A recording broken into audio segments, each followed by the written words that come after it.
A poignant moment at this year's Academy Awards as director and journalist Mstislav Chernov reflected on the pain and loss in the story he covered. I wish I would never made this film. I wish to be able to exchange this to Russia never attacking Ukraine, never occupying our cities. Collaboration between GBH's Frontline and the Associated Press, 20 Days in Mariupol, won the Oscar for Best Documentary Feature. The film is a frontline view of the beginnings of Russia's war on Ukraine, following daily dispatches from journalists trapped in the besieged city. I'm joined now by one of the Academy Award-winning filmmakers behind it, producer and editor Michelle Meisner. Michelle, thank you so much for joining us. So tell me, what has the last 24 hours been like for you? It's been a blur, to be honest. I'm still processing it like I think the rest of the team is and the rest of the people who supported the film over the past over a year that we've been bringing it around the world and sharing it with audiences. And it's had a remarkable run. It's been embraced over and over again by the people who've come out to see it. And also when it aired on PBS and on WGBH, it was just a film that kept going and kept moving people and speaking to people. And so as it grew and the profile grew, it became something that people thought maybe would reach this point, but it was really hard to believe that it would ever get here. You would never expect anything like this. So we're just really gratified. We're just so grateful to the people who've supported it along the way, both officially on the team, but also the audience and Ukrainian community and journalism community that have come around the film to support it.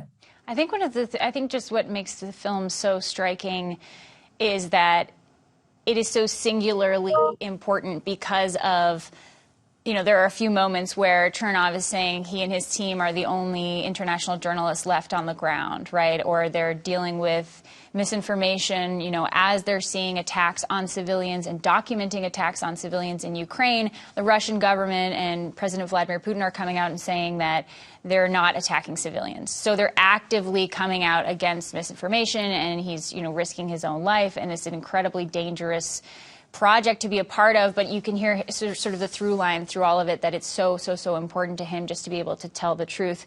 I want to play this clip as well from Chernov, just talking about how, you're at this event, right? There's all these people in glitzy dresses talking about movies, and people talk about the importance of movies, but I think he wanted to remind people to continue to spread the truth about this ongoing conflict so that this is not forgotten.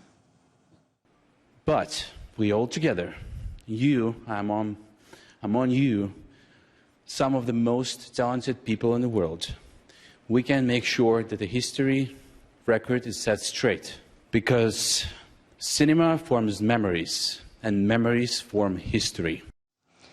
Were you concerned? I mean, what was your relationship in terms of working with him and kind of getting started on this project? And then throughout all of that, were you really concerned about just hearing from him every day, right? I mean, he talked about the difficulty of getting these videos out, but also just knowing where he was. And what was your kind of communication with him like through that process? Yeah, so the way that Frontline became involved with this film and with this project with Mstislav and the Associated Press, which is where he's a journalist on staff, was just after they were able to escape the city of Mariupol. And what he was doing while he was there on the ground with the team, Vasilisa Stefanenko and Evgeny Maloletka, the two other Ukrainian journalists that he was with, was filing daily dispatches, video stories that we were all watching on the news at the beginning of 2022, the beginning of the full-scale invasion. And those images were harrowing, they were vivid, and particularly the stories that were coming from Mstislav were unforgettable. And both he and Rainey Aronson, who's the executive producer of Frontline, had this independently were thinking these could be a film. He had 30 hours of footage, and he was able to bring that out of the city with him. And he already had a vision for how this footage could come together as a documentary, but he had never made one before. And they were just sort of like germs of an idea. And so I had the privilege of getting to work with him as a producer and an editor to help shape and create a film out of what were otherwise gathered footage for news reports. At least initially. Along the way, he did start to think maybe there was more here. Maybe he could do more. And what his goal is in his work, both with the story of Mariupol and going forward, is to create a record of what's happening. And I think it's a testament to what journalism often does and what journalists often find themselves in the position of doing. It doesn't always have an immediate impact. He doesn't feel like it's possible to change immediately what's happening in front of him, the pain he's witnessing, the suffering. But if he can document it, if he can record it and report it, it both can change how people understand what's happening in real time, as it did at the beginning of the invasion in 2022, but it also can impact how we remember it and how it's recorded in history. Documentaries, full documentaries, often serve as how people will remember context of a story. And that's what Frontline thinks a lot about when we're making our films, is we're thinking about how can you contextualize these events that are playing out in news clips in our lives. And that's what we aim to do here, and we aim to do whenever we're making a film.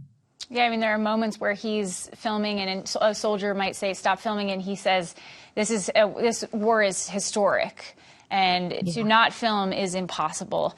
There's so many scenes that are just completely heartbreaking. I wanted to share this clip, this aftermath of a bombing at a maternity hospital.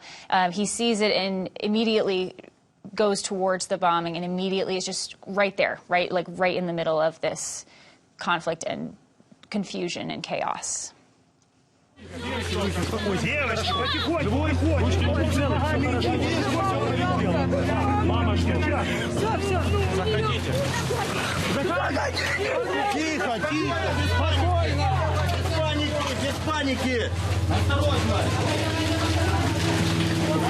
Маму, дай Куда несем? Держись, играй.